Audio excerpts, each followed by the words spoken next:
General secretary Shri Guru Ravidas सभा बोफोर्ड corporator बोफोर्ड से आज बहुत ही हर्ष के साथ कह रहा हूँ कि आज कॉन्स्टिट्यूशनल डे है और हमारे लिए बहुत ही हर्ष का, खास करके मैं बोलूँगा SC/ST OBC के लिए बहुत ही खुशी का दिन। हजारों सालों की गुलामी की बेड़ियां इस संविधान ने काटी और आज ही के दिन 26 नवंबर 1949 को संविधान कॉन्स्टिट्यूशन असेंबली के अंदर ये पास हुआ था और 26 जनवरी 1950 से लागू हुआ था। तो ये हमारे लिए बहुत खुशी का दिन है। इससे बढ़िया हमारे लिए खुशी की, क्योंकि हजारों सालों की जो गुलामी की बेड़ियां तो इसी संविधान के और आज ही के दिन काटी गई थी।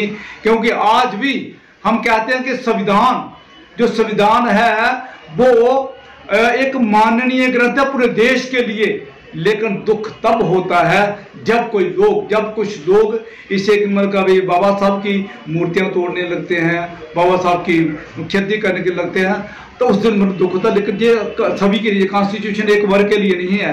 और सबसे बड़ी बात है कि ये कॉन्स्टिट्यूशन सारी दुनिया में एक यूनिक किस्म का जो कॉन्स्टिट्यूशन है, इसका मुकाबला, इसका पैरेलल दुनिया में कोई भी संविधान नहीं कर सकता।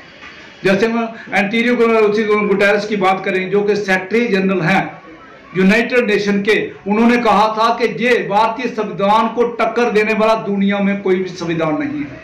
और 5 साल के लिए अगर इसे सारी दुनिया के देश से लागू कर रहे हैं, पूरे दुनिया के अंदर अशिक्षा, बेरोजगारी और खुशहाली पूरी दुनिया के अंदर आएगी, शांति आएगी, आपका आतंकवाद हर चीज जो खत्म होगी। इस किस्म का संविधान जो है और सारी दुनिया इसका लोहा मानती है, तभी तो जाके। लेकिन एक बात मैं जरूर कहना चाहूंगा, इस संविधान के पीछे जो लिखा गया, किन लोगों की कुर्बानियां रही हैं, माता रमाबाई का नाम लेना नहीं भूलूंगा, क्योंकि माता रमाबाई की ही उनकी साधना से, उनकी हेल्प से बाबा साहब बाहर जाके अमेरिका में जाके, इंग्लैंड में जाकर वो पढ़ सके। बाबा साहब ने, माता रमाबाई ने अपने 4 बच्चे कुर्बान कर दिए, अल्पाजू में ही 4 बच्चे कुर्बान कर दिए, लेकिन बाबा साहब को पीछे मुड़ने कर नहीं देखा। जब बेटी इंदू का जब मृत्यु हुई तो बाबा साहब अमेरिका में थे, उन्हें पैसे की जरूरत थी। उन्होंने एक तरफ बच्ची का इलाज था माता रमाबाई के लिए, और दूसरी तरफ बाबा साहब को हेल्प करनी पढ़ाई के लिए।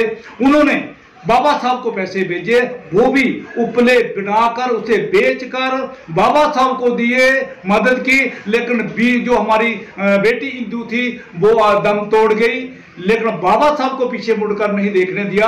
तो आज मैं छत नमन करता हूँ, बाबा साहब तो मैं करता, लेकिन छत नमन करता हूँ मैं परम पूज्य माता रमाबाई अंबेडकर को भी, जिन्होंने एक लोहे की दीवार बन के उनके पीछे खड़ी रही, उनकी पूरी हेल्प ने। और खुद भी 27 मई 1935 को वो भी, उनका भी देहांत हो गया। तो आज हम उनको भी सतत नमन करते हैं। आज हमें खुशी के साथ कह सकते हैं कि ये जो हमारा कॉन्स्टिट्यूशन है, जिसे प्रेम बिहारी रायजादा ने 6 महीने लगे उसे हाथ का लिखा हुआ ये संविधान है, जिसके अंदर 395 आर्टिकल और उसके जो 8 शेड्यूल थे, ओरिजिनल जो शेड्यूल थे। और ये इतना प्रावधान किसी भी संविधान, चाहे अमेरिका का संविधान हो, कनाडा का हो, यूके का, किसी का भी हो, इसने इतने प्रावधान किसी भी कॉन्स्टिट्यूशन के अंदर नहीं है जो हमारे इस कॉन्स्टिट्यूशन के अंदर है।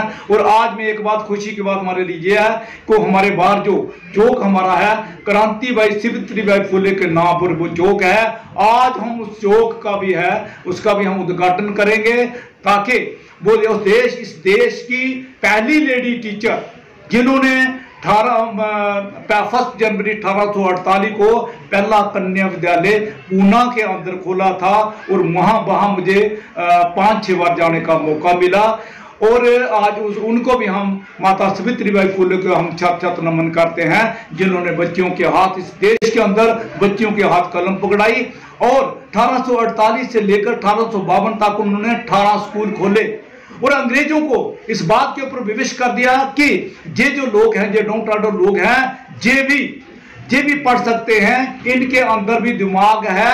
फिर जाके अंग्रेजों ने 26 जुलाई 1854 को एजुकेशन पॉलिसी इस देश के अंदर बनाई। देखो, आपने बहुत इंपॉर्टेंट क्वेश्चन किया।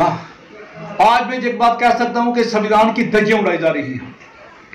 अनकॉन्स्टिट्यूशनल जो जिनको नहीं देनी उनको दी जा रही है, और जिनका हक है, जिनका कॉन्स्टिट्यूशनल हक है, इनका फंडामेंटल राइट्स है, लेकिन उनसे छीना जा रहा है।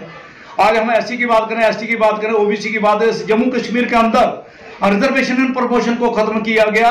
वे आज के सेम पार्लियामेंट के अंदर ये जो हमारा इकोनॉमिकली वीकर सेक्शन के लिए 10% है, वो भी सेम उसी पार्लियामेंट के अंदर पास हुए थे, लेकिन रिजर्वेशन एंड प्रमोशन आज तक लागू नहीं कर पाए, वो भी प्रेसिडेंट रूल के अंदर।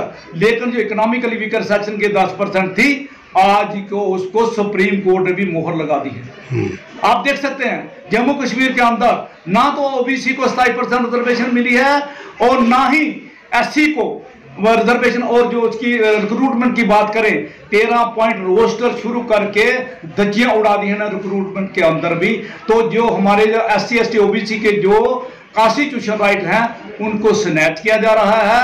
और आप देख सकते हैं कि जो अपर कास्ट के लिए, उनके लिए अब 10% की बात करें, पहाड़ी स्पीकिंग की बात करें, एएलसी की बात करें, सभी के अंदर 50.5% तो पहले ही उनके लिए प्रोविजन है, और उसके ऊपर उनका भी है। लेकिन हम इस हक में हैं कि देश के अंदर सभी के लिए आज कॉन्स्टिट्यूशन की बात करें, फ्रेटर्निटी, इक्वलिटी, लिबर्टी के ऊपर सारा बेस्ड है जो प्रीएम्बल है इसका कॉन्स्टिट्यूशन का।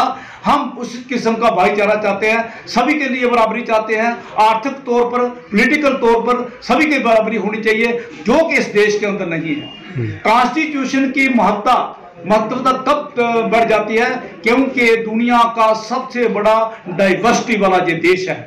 इसके अंदर विभिन्नता, अलग अलग धर्मों के लोग जहां पर रहने वाले हैं, लेकिन बाबा साहब का लिखा हुआ जो संविधान है सभी को बराबरी देता है। हम विश्व गुरु तभी बन सकते हैं जब हम सभी को लेकर चलेंगे, तभी हम विश्व गुरु बन सकते हैं। अब मैं अमेरिका की छोटी मिसाल दूंगा, वहां पर जो हमारे नीग्रो हैं, जो साउथ अफ्रीकन थे, जो वहां पर गुलाम जिनको बोला जाता वो बेचे जाते थे। लेकिन आज हम बात करें उनकी, तो उनका पूरा कॉन्स्टिट्यूशन जो उनका जो हिस्सा पूरा है कॉन्स्टिट्यूशन के श्राइंड है, और सुप्रीम कोर्ट ने पूरा राइट दिया है, उनको बराबरी का हक दिया। अगर उनकी 13% पॉपुलेशन है, 13% जो उनके ठेकेदार उनको मिलते हैं, ठेकेदारों को मिलते हैं। अगर उनकी पॉपुलेशन जो उनको मीडिया के अंदर भी उनका बराबर हिस्सा है, हर चीज के अंदर उनका बराबर हिस्सा है, पढ़ाई के अंदर, हर इंस्टीट्यूशन के अंदर। हम चाहते हैं कि इस देश के अंदर जो कॉन्स्टिट्यूशन जो राइट्स हैं, कॉन्स्टिट्यूशन सभी को बराबरी के हक देता है। बहुत अच्छा क्वेश्चन आपने किया। ये विडंबना रही इस देश की। आप अंदाजा लगा सकते हैं कि जब राम मंदिर बनने जा रहा था तो हमारे president of India Ramnath Kovind ji, उनके पास जो डोनेशन थे वो तो 5 लाख रुपए, लेकिन जब भूमि पूजन की बारी आई तो उनको भूमि पूजन में नहीं बिठाया गया। ठीक है, जब वो मंदिर में, जगन्नाथपुरी के मंदिर में जब जाते हैं, उनको सीढ़ियों में बैठा के पूजा कर दी, उनको अंदर गर्भगृह में नहीं जाने दिया। एक president of India, executive head of the country, उसको मंदिर के अंदर प्रवेश नहीं कहा। क्या अंदाजा लगा सकते हैं? अभी हमारी द्रौपदी मुर्मू जी जो हमारी ऑनरेबल प्रेसिडेंट ऑफ इंडिया हैं, उनको जब प्रेसिडेंट हाउस में जो एंटर किया, उनका शुद्धिकरण किया गया, मंत्रोच्चारण किया गया। जी आप देख सकते हैं कि किस किस्म की मानसिकता है। आज भी मैं कहना चाहूंगा कि पानी की जब बात करते हैं, हमारे इंद्र मेघवाल जी जो कोई 8 साल का बच्चा मटके से पानी पी लेता है और उसकी हत्या, निर्मम हत्या की जाती है। आप क्या लगा सकते हैं कि किस किस्म की मानसिकता हमारे लोगों के अंदर है। लेकिन देखो, ये बहुत बड़ा एक क्वेश्चन, बहुत बड़ा क्वेश्चन मार्क है, और इसके लिए एक ही बात है कि पूरे समाज को बराबरी के लिए लड़ना होगा, आगे आना होगा। हम सभी के लिए बराबरी चाहते हैं, हम एक वर्ग के लिए नहीं, सभी के लिए बराबरी चाहते हैं। वो हर किस्म की इकोनॉमिक बराबरी भी, और जो हमारी पॉलिटिकल बराबरी भी, सामाजिक बराबरी भी सभी के लिए चाहिए, तभी ये देश विश्व गुरु बन सकता है। क्योंकि आज आप देख रहे हैं कि अगर कोई हमारा बच्चा मूछें रखता है उसे गोली मार दी जाती है, अगर कोई घोड़े पर चढ़ता है उसे गोली मार दी जाती है, मटके से पानी पीता है उसे गोली मार दी जाती है, घोड़े पर चढ़ने का, दूल्हा बन के चढ़ने का उसे अधिकार नहीं है। हम कभी सोचते हम किस मुल्क में रह रहे हैं? इस किस्म के हालात अभी किसी भी मुल्क में आप नहीं देखेंगे। जो उसका कारण क्या है? उसका एक ही कारण, वो है वर्ण व्यवस्था। वर्ण व्यवस्था के अंदर आप देखेंगे जो शूद्र वर्ग है वो दूसरे वर्ग में नहीं जा सकता है। हम कहते हैं कि ये कास्टलेस सोसाइटी होनी चाहिए। रिजर्वेशन की बात करते हैं ना, भाई कास्ट, हम कहते हैं कि रिजर्वेशन कब हो, लेकिन कास्टलेस सोसाइटी होनी चाहिए। कोई जात पात नहीं होनी चाहिए, कोई किसी को रिजर्वेशन की जरूरत नहीं। जब आपकी इकोनॉमिकल इक्वालिटी होगी, लिबर्टी होगी, तो सभी को बराबर हक मिलेगा। जो कि आज हम सामाजिक तौर पर अब जब देखते हैं तो बहुत पिछड़े हुए हैं। SC OBC की बात करें तो उनके हालात कहाँ कैसे हैं। आज भी पीने के पानी को तरस रहे हैं। आज भी किसी गांव के अगर दूल्हे को घोड़ी पर चढ़ाना हो तो 100 बार सोचते हैं। जब कासगंज की छोटी सी मिसाल दूंगा, वहां पर एक बाप ने चाहा कि मैं अपने बेटे को घोड़ी पर चढ़ाऊंगा, लेकिन एडमिनिस्ट्रेशन नहीं मानी। उन्होंने कोर्ट से ऑर्डर लाया और रिजल्ट ये हुआ कि 350 लोग सिक्योरिटी फोर्सेस के वो बारात के साथ चले। उन सभी ने सिर पर हेलमेट पहनी हुई थी। बात यह है कि मानसिकता कैसी है, ऐसी मानसिकता नहीं होनी चाहिए। एक छोटे बच्चे को मतलब मार दिया जाता है, इसने गड़े को छू दिया। यार इस किस्म के देश के अंदर जब हम एक तरफ कह रहे हैं कि हम विश्व गुरु हैं, विश्व गुरु कब था हमारा देश? विश्व गुरु था, सोने की चिड़िया था, तब था जब जहां पर बुद्धिज्म था। लेकिन बराबरी थी सभी को, औरतों को मर्दों के बराबर हक थे, जो कि आज नहीं है। हालांकि कॉन्स्टिट्यूशन के अंदर एनश्राइंड है। अब हाँ आर्टिकल 13 की बात करें, आर्टिकल 39 की बात करें तो बराबरी है, मर्दों के बराबर औरतों की बराबरी है। लेकिन प्रैक्टिकली जब हम देखते हैं, आज भी हमारी बच्चियों को रेप किए जाते हैं, उनको फंदे पर लटकाया जाता है, उनको मर्डर करके फंदे पर लटकाया जाता है। कहाँ है इक्वालिटी? हम कहते हैं कि समाज के अंदर सभी को बराबरी होनी चाहिए और सभी को हक मिलना चाहिए, बराबरी का हक मिलना चाहिए, ताकि कॉन्स्टिट्यूशन जो है इन ट्रू स्पिरिट है वो लागू हो सके। जो कि अभी हम चाहेंगे कि आज भी पानी की लड़ाई लड़ रहे हैं, जो कि बाबा साहब ने लड़ाई कब 1927 में लड़ी थी, भाड़ के तालाब में लड़ी थी। तो आज भी पानी के लिए हमारी औरतों को नहीं जाने दिया जाता है। जब औरतें, मैं बताऊं कि 100 कॉलेज प्रकाश के गांव से गुजरती हैं तो अपने जूते सिर पर उठा के गुजरती हैं। आज इस किस्म की मानसिकता है। तो मैं चाहूँ, हमारी यही मंशा है कि ये जो कॉन्स्टिट्यूशन को, आज हम कॉन्स्टिट्यूशन डे मनाने जा रहे हैं, तो कॉन्स्टिट्यूशन को सभी को बराबरी देता है, इकोनॉमिक बराबरी देता है, लिबर्टी देता है, सभी को मतलब आजाद सामाजिक बराबरी देता है सभी को।